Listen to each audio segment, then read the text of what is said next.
So I think we can all agree that today's digital connectivity has its ups and downs. We can shoot each other a quick text, post an ephemeral story or eye-catching reel, even track one another's whereabouts in real time.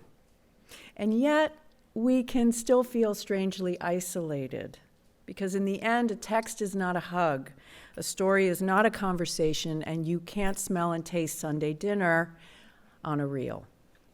Enter Grace Jeremita, also known as Nonna Gracie, the social media star with over 3 million followers, who's become famous not only for her cooking, but also for her warm and welcoming take on food. We are invited into her family and encouraged to take her recipes and share them at our own family tables. Her co-author and grandson, Matt Gracie, remembers how coming home with friends after school, Nonna would be in the kitchen making meatballs and pasta for the kids to snack on.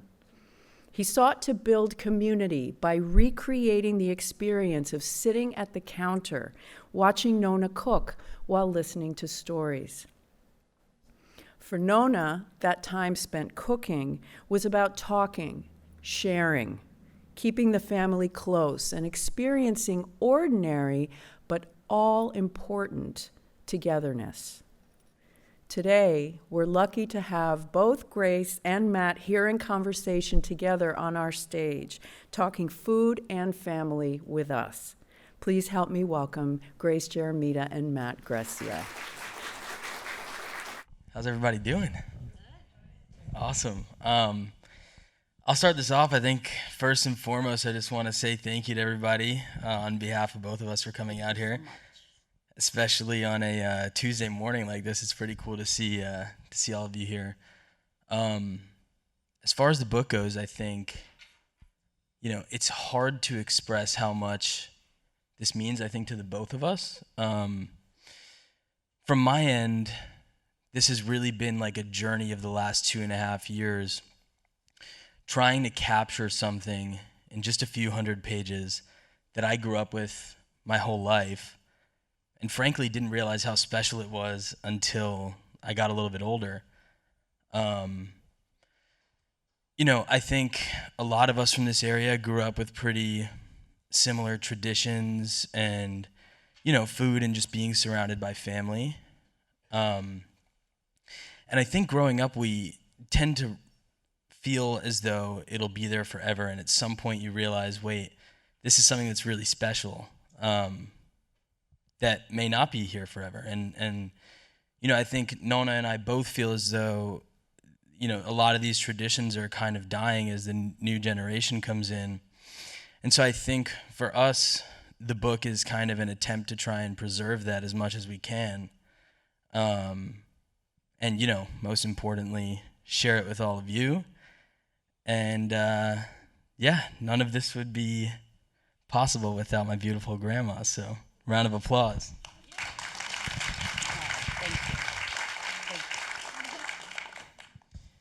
Thank you so much for coming. Now, I think we definitely, we'd like to use a lot of the talking time to take any questions that you guys have. But I actually have a few questions for Nonna, so I'll kick it off. And, I think in the meantime, if you guys could think of some questions, we'll call on you after. So, Nonna, when you were cooking for the family all these years, before we started making videos, before the cookbook was even a thought, what did cooking mean for you? And I'm curious, is it about the food? Is it about the family? Is it about both? It's about the families, to keep everyone together. We used to live with my brother. I used to live to family home, and on Sunday afternoon, we had all the family together. All the children, they grow up together. And now, after so long, I lost my husband, and his mom says, Mom, you cannot live alone. You come with us. And I be raising my grandchildren. And I always cook. I always have family together, and we still do that. We still cook on Sunday and be together with the family. It's very important for us. And I really hope God, younger generation, they will do the same thing. It's very important because the family will not last long.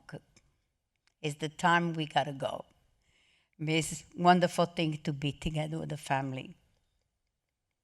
Yeah, and I think just adding to that, I know like obviously these traditions existed even in our family like before I was around, but just growing up and hearing stories of like the old Sunday dinners and actually getting to experience like what became the newer age of Sunday dinners and sort of like understanding the differences and you know how it's changed and even appreciating how it hasn't changed. Like a lot of the recipes are the same as they were, you know, even before Nonna moved to America. And so I think like, I know Nonna touched on this before, but growing up, Nonna was more like a second mom to me. Like it was a pretty unique scenario where she always lived with my family. And so she was just like a second mom to me. And I think that sort of gave me a lot of the appreciation for, you know, all of these traditions and things. And like I never met my grandfather on Nonna's side. So I think from a young age, I kind of realized this, you know, my grandparents aren't going to be here forever. And it sort of gave me this like curiosity to always ask questions and understand, you know, Nonna's story from like the silly and fun stuff to, you know, the more serious stories, especially about like, you know, what life was like in Italy for her when she was young and how tough it was to come to America and not understand anything and not speak English and, you know, work 3 part-time jobs and, you know, just kind of a background that was so far from the way that I grew up. So, Nonna, when we first started making videos in the very beginning, and then eventually, like, you know, we started talking about the cookbook. Did you ever think that any of this was possible? No, it's the biggest surprise. It's a wonderful thing. And it's very emotional for me. I never thought we wouldn't wind up so big. He's a help. Yes. And we wind up be so beautiful. And I'm so happy we did it for all of you, all people. Thank you so much for coming today. Thank you. Yeah, you know, I think like, you know, on all of this being possible, like I was saying before, you know, Nonna comes from a very different background than I do, and I think it took me a while to understand like how cool this all is for her, if that makes sense. And there was a moment where a few years ago, so we started making videos, I think 4 or 5 years ago, and it worked, you know, pretty quickly, and the videos were getting a lot of views, and you know, brands that like already sit in the counter on Nonna's Kitchen started reaching out, and they're like, hey, we want to pay you to advertise our products, and to me it was really cool. And I remember, you know, Nonna just didn't really understand much of like the concept of it, and so you know, after doing that for a little while, I think it became really interesting to her, especially as she worked so many part-time jobs until she retired, and you know, then she would start going to the grocery store and people would ask her for a picture, and you know, it was just really funny. And I remember there was a moment, maybe like 6 months into us making videos, where all this stuff starts happening, and she was like, you know, she was really emotional one day, and she was like, you know, all these years after coming to America, like I worked in the school and I worked in the hospital and I worked all of these jobs where there were always people around me that I thought were smarter than me. Like when I worked in the school, I would always try to spend time with, the teachers and the principal, and I would always try to learn that way because I never got the opportunity to go to college. Same thing at the hospital. She's like, I always tried to spend time with the doctors and these people that felt more sophisticated than me because this was like my way of trying to, learn and be more like them. And she was like, the whole time I always felt like I could never be as good as these teachers or the principal or, these doctors or surgeons in the hospital. And in that moment, she was like, I feel like I did something really important, and like I see that it's affecting people, and I never thought that this was possible, and that was like really cool to me. Thank you. Thank you so much. And I'm very happy I did what I did. I pushed myself to learn, pushed myself to have a family together. I'm very proud.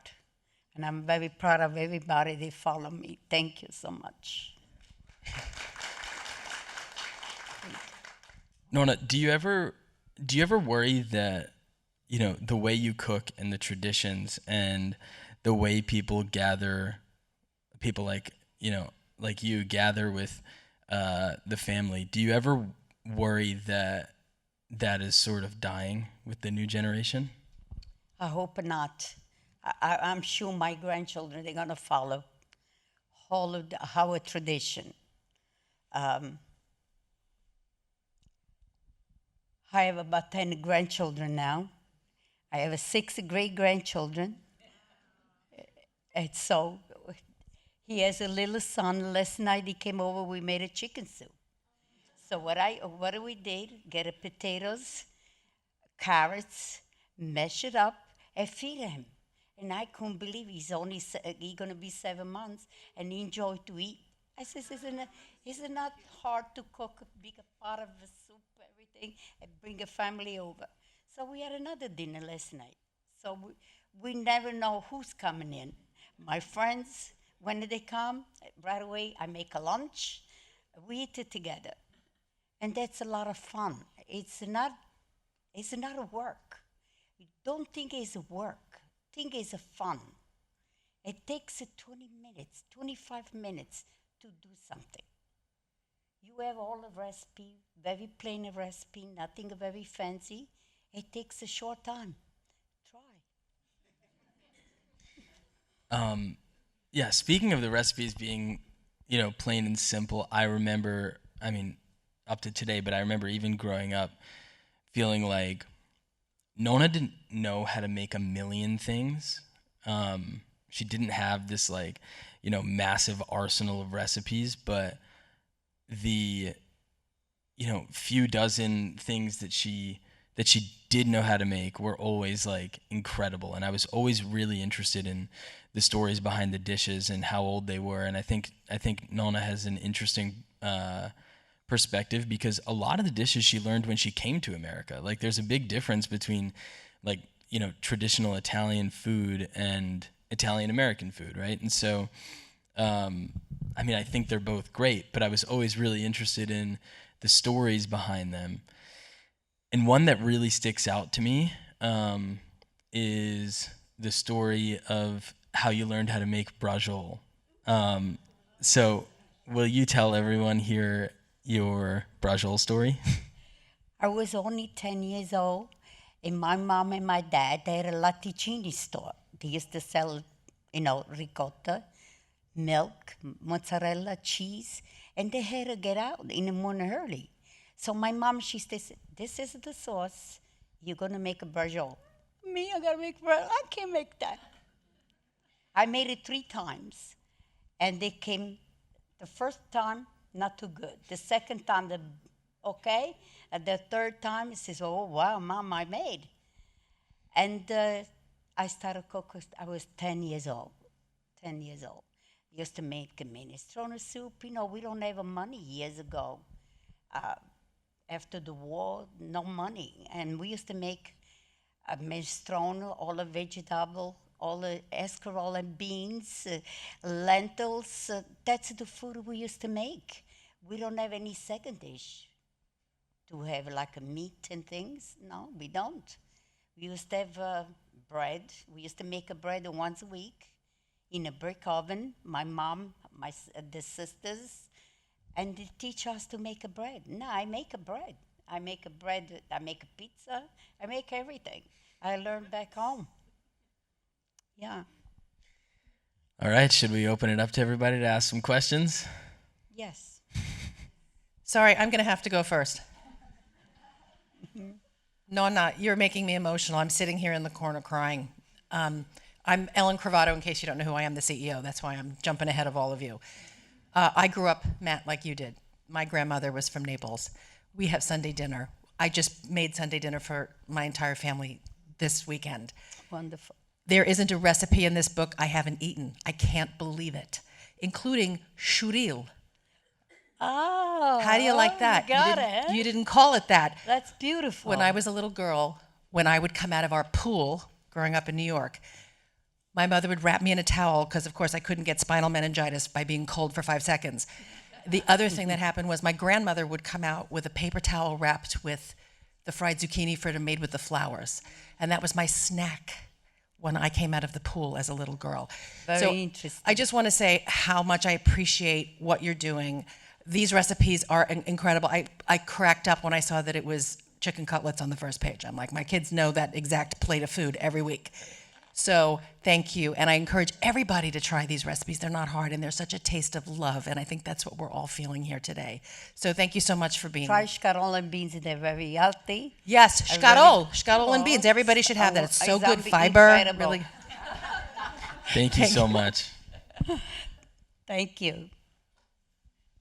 Hi. I have a question for Matt.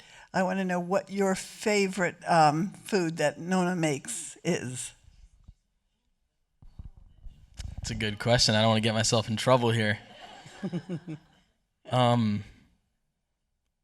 think for me, like, I grew up with all of it, right? So I love it all. And so the only distinction that I make is just like what I remember the most growing up. I gotta say her meatballs, which I think you guys actually have the recipe for. But yeah, I remember there just being nothing like, coming home from school from as little as I was maybe like 5 years old, coming home from school, and Nonna would just be in the kitchen frying meatballs, and she would like put a few in the sauce and then leave a few out of the sauce. And so as she was making them, me and my brothers would be eating them. So yeah, that's probably the most special one to me.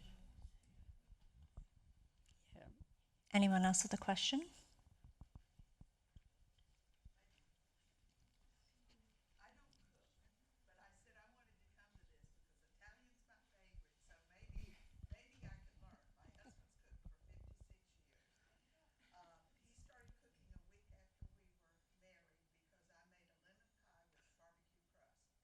Okay.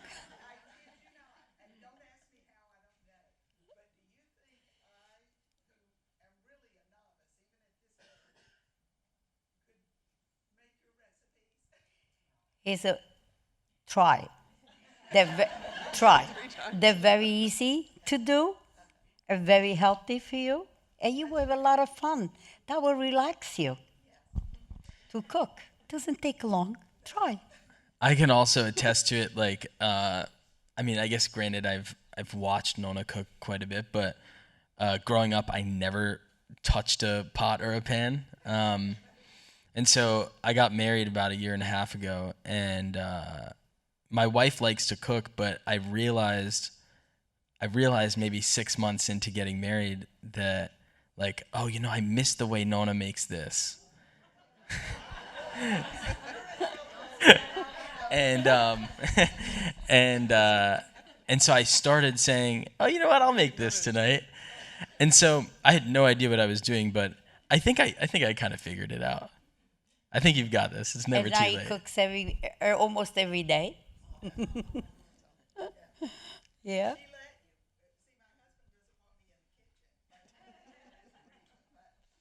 You say, excuse me, the kitchen is mine today. That's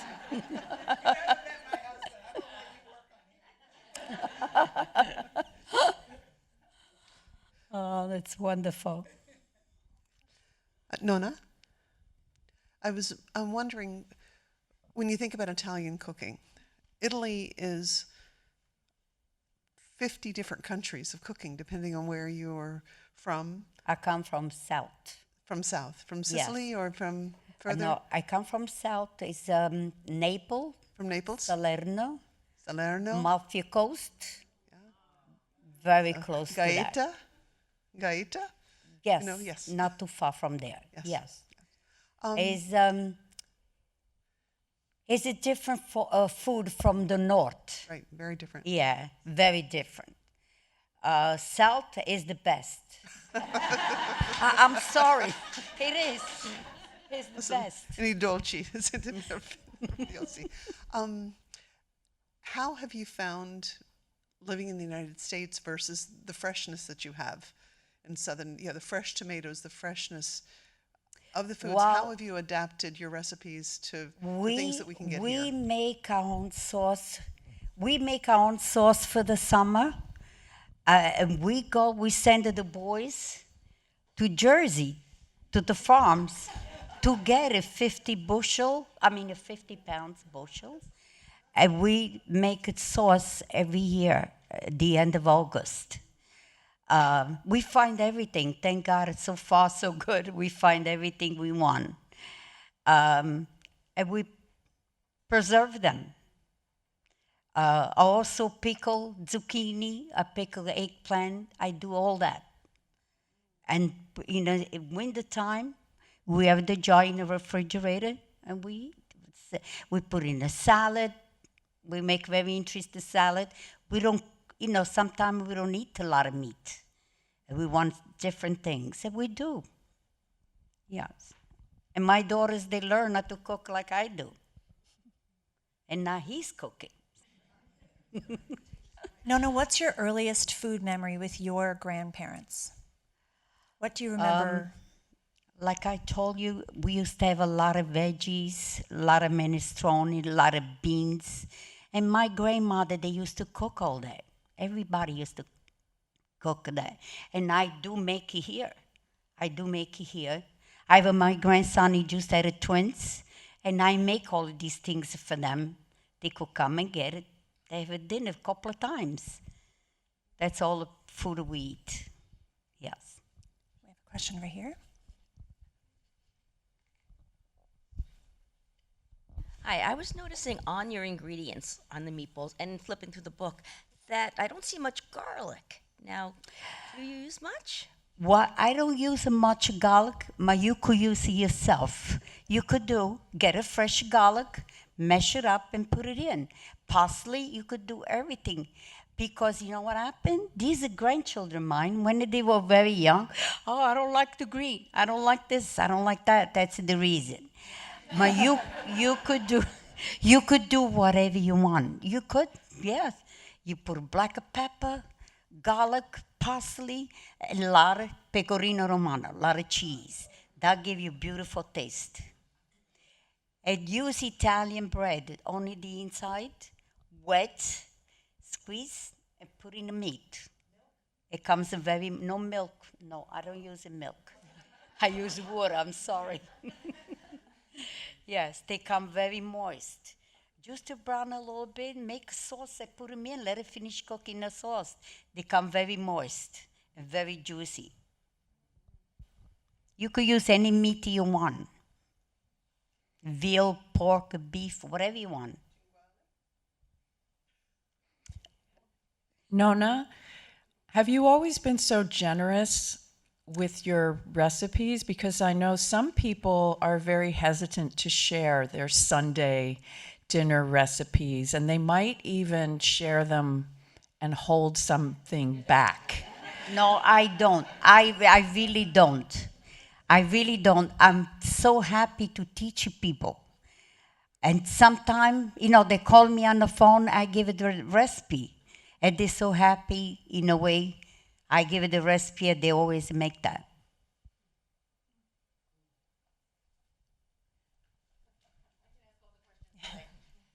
So it's not in the book, but I wonder if you could tell everybody a little bit about what you do for Feast of the Seven Fishes. Are you still doing 7? I'm assuming. Oh, my God. I know, see? We do but 13. 30 kind of fish. Okay, on can a you tell Christmas everybody Eve. what that's about? On a Christmas Eve, we do clam sauce. White. We do white. We do fried fish. The big fish we had back home, the bacala, the catfish. We make a salad. We fry, and we serve it like that. We make a fish salad. All kinds of fish we make. Olive oil, lemon. That's the best. Yeah, all kinds of fish. We have about 50 people for Christmas Eve. Yeah. It's a tough night to not like fish.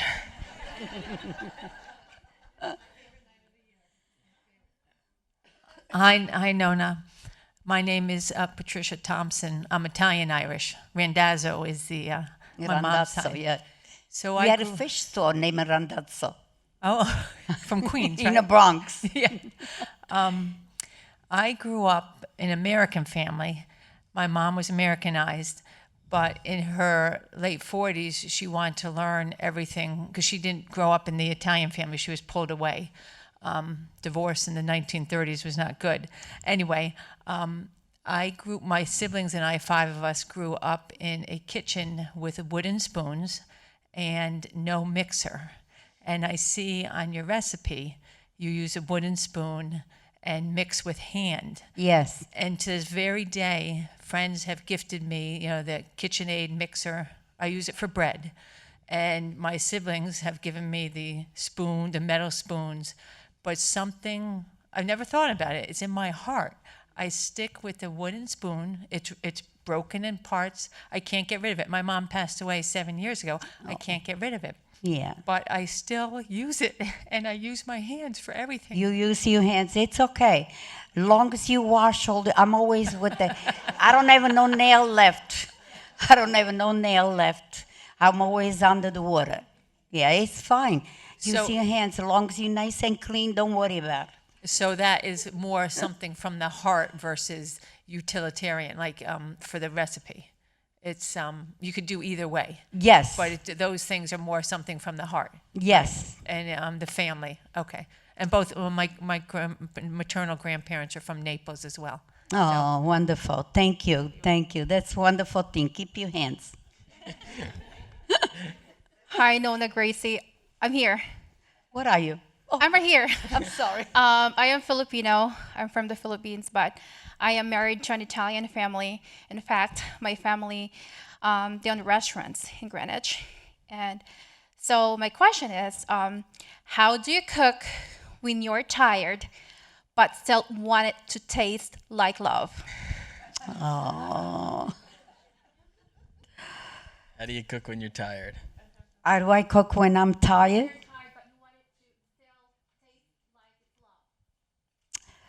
I do try. I cook. Just push through. You cannot believe I made a Italian cheesecake. The other night, when was it? Saturday night. I made it Saturday night, and it was 11:30. I had to take it out because I had to cook it for 2 hours because it's 3 pounds of ricotta. I made a big one. It's okay, even when I'm very tired. I keep cooking. It's a lot of fun. It's a lot of fun. Believe it relaxes me, and I'm always curious how they come. I think it's also like sticking to the. There's some recipes, in the book, but just I think in general that are pretty quick. Some of them are pretty time consuming. But you know, I think Nona's right when she says, I mean, she says this all the time, but when she says that, like, you could really make a dish in 20 minutes, you know? No, really. And now I have a lot of young girls. They're going to get married soon. They met your friends. Anytime they come, they find the food on the table. No, how do I make this? I don't think I could ever cook. I says, you come here, and I'll show you what to do. And I really mean it. Why you guys spending so much money out when you could do yourself? And now I told them they got to come on Saturday, 11 o'clock, 1 hour of cooking, and I will teach them. I really mean it. All of my heart. I will do that for them.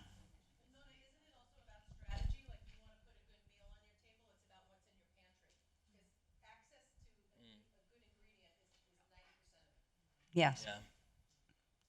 Yeah, whatever you got, you could put it together. You'll be surprised. It will be easy for you guys to learn.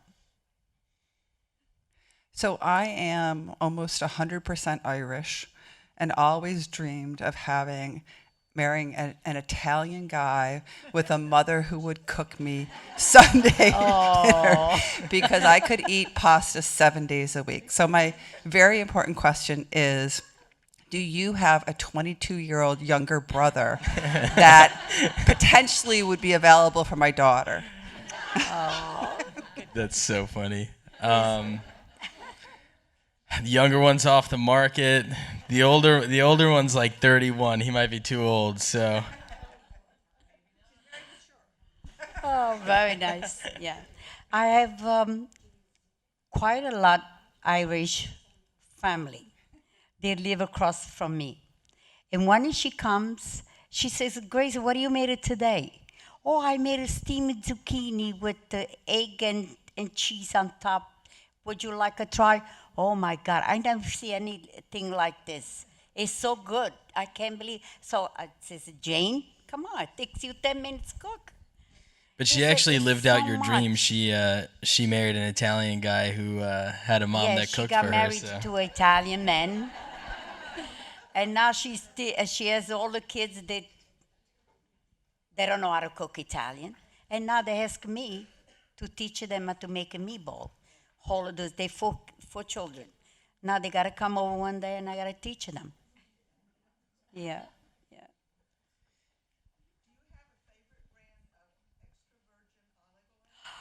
Oh, we have our own oil company. Yes. Known as olive oil. We do. It comes from Sicily. It's the best oil you could have taste. Nonna Gracie virgin olive oil. Yes. It comes from Sicily. It's incredible oil. No, they are not. That's the reason we came up. He always taught me. I says, what do you think about the oil, Nonna? You always use olive oil. I says, my God, they started changing the taste. What's going on here? So we started talking, and we started do oil. Yeah, last year. Yeah, and the seller doing very well. Yeah. Dunk. We paid her to be here. They make a salad and you drizzle the oil on. Oh, it's the best. No butter. We don't use a lot of butter. Try. Thank you. It's in the book. Yeah. Hi. Where can we get your oil? You can get it online. Get the oil online. Is it just online? They have the Chico stores. They have Uncle Giuseppe. They have all over. But they do have Amazon also. Yeah. We just got them in about a month ago. They're doing very well. Yeah. Thank you. One more question. Okay, my husband was half Italian and half English, and he would always make at Easter time what he would call his regatta dish with different meats. I'm trying to That's a replicate. pastiera rustica. But he would not. He would, because his sister didn't put a crust on it. He never had it as a crust. It was crustless. I have yet to master it. And he would change the recipe every year, even though I wrote it down. I put my crust on. It comes beautiful. But Crust on I the didn't bottom, crust on top. Yeah. I do didn't that. see it in the book. Is it? You don't see it in the book? I don't think it's. Is it in the book? I don't think we put in a book. I don't think so. I don't know. I called it Joe's omelet. Yeah, really? Yeah, it's very good. I'm sorry we don't put in a book. And we'd always have an Easter day instead of Saturday night would be the main meal, and then he'd use leftover ham to put into it, but a lot of other Italian meats. That's what we do too. The day before Easter, we make a macaroni pie. It's made with cheese, black pepper, and a lot of eggs. We bake, and then we make a pastiera rustica, and then we put fresh cheese. We slice, and all our family, they come now. We don't know how many people they come. So we make a pies like that. And the day after, we make a regular ragu. We make a regular sauce with a lot of meatballs, meat in the sauce. We make a roasted lamb chops. That goes for Easter Sunday. We'll have to put that in a holiday book. Nonna, what do you put in your Easter pie that you make? What meats do you put in that? We put a dry salami. We put the fresh cheese, Italian cheese. It comes in a basket. That's what we put. Sometimes I put prosciutto. Sometimes it comes a little salty. I used to use a lot of salami. Yes.